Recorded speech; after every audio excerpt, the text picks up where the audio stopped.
On the day a former Catholic brother was jailed for abusing schoolboys in the 70s and 80s, it's been revealed he'll face new charges. John Stevenson is the second brother from the Hato Paora Maori boarding school to be convicted of sex offences.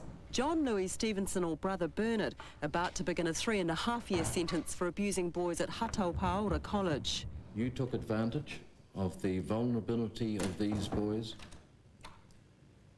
who were separated from their parents and isolated in a country boarding school. Brother Bernard was the rugby and swimming coach as well as the tuck shop manager at the school during the 70s and 80s.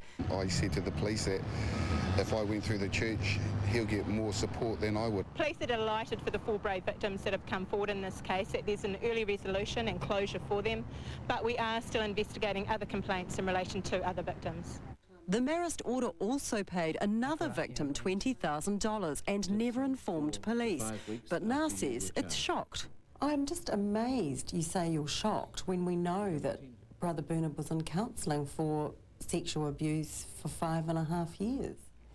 When it comes to something like this and a sentencing, it's all out in the open and in the light. It really brings it home to everybody. The order received the first formal complaint about Brother Bernard in 2002. So why was he in counselling prior to that? I don't know why he was in counselling. It was paid for by the society, as far as I understand. We are a family, and anybody who has particular need, we look after them. But Brother Bernard's victims say that family hasn't looked after them. Jen Nolan, One News. There are new concerns about the effectiveness of the drug millions are counting on if there's a bird flu pandemic. Tamiflu has been tried on 8 patients in Vietnam. Half of them died. And doctors say in the case of a 13-year-old girl and another patient, bird flu mutated into a form that resisted the drug. Drug resistance is a major global problem, and this was probably inevitable amongst the influenza viruses. Researchers say it'll take at least 6 months to develop a vaccine when a bird flu pandemic hits. Until then, Tamiflu remains the only defence. America is scoffing at claims by Saddam Hussein that he's been tortured and beaten by his American jailers. The former Iraqi dictator has told judges at his trial in Baghdad that he has the marks on his body to prove it. But a White House spokesman describes his claims as preposterous. When the court last met 2 weeks ago, Saddam refused to attend, saying he hadn't been treated properly. Today he was back in the dock, but the accusations were a lot stronger. We were beaten up by Americans, and we were tortured. Every one of us. This man, when he gets up,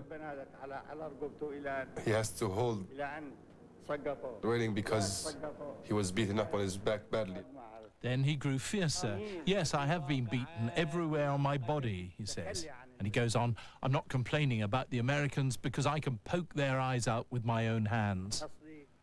Whether his American guards have really done anything worse than handcuff him and push him around seems a bit unlikely. Still, he was certainly treated roughly when he was first captured exactly 2 years ago, and there were complaints around the world about these scenes, but none of them quite amount to torture.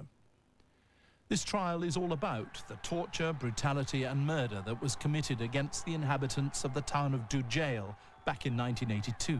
That may explain why Saddam is now trying to set up this counter-complaint of torture. He may be hoping to lessen the effect of the evidence.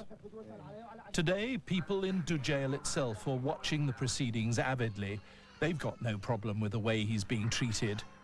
But people in other Arab countries will believe Saddam's accusations, and he knows it. A suspected mugger has paid the ultimate price for trying to elude police by ducking into a South African zoo. The man was mauled to death when he climbed into the tiger enclosure. The big cats had already been fed, but that didn't stop them attacking him. Zoo officials say the tigers weren't to blame and won't be destroyed. Police say the man and an accomplice had robbed a couple at knife point. What should be a joyous time of year is instead a very sad time for staff at a British zoo. A baby penguin called Toga is missing, and his keepers say he only has a day or so to live unless he's returned. Toga is just 3 months old, and as you can see in this photo handed out by police, he still sports the brown and white coloring of a juvenile. His keepers noticed he was missing from the penguin pen at Amazon World, a tourist destination on Britain's Isle of Wight, on Saturday. Ever since, his parents have shown signs they're distraught. They're not eating, they're checking and rechecking their nest and generally moping around. So we know they're sad. Police say they don't have any solid leads in the case, but one of Toga's keepers has a theory.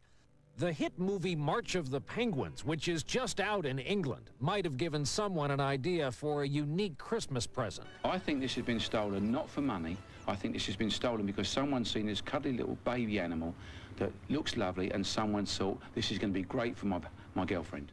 The truth is, according to the experts, a baby penguin would make a terrible gift. A penguin this young can't survive without its mother. They're prone to biting those who aren't fellow penguins, and they can be, shall we say, aromatic when kept indoors. A $13,000 award is being offered for Toga's safe return. Well, still to come, the Bobbies going back to basics to battle youth crime. The creepy crawly, last seen 50 years ago, rediscovered by a 6-year-old. And queuing up for a 2-minute treat, the latest little hit in Wanganui. Maratā floods Wednesday the 18th of May 2005.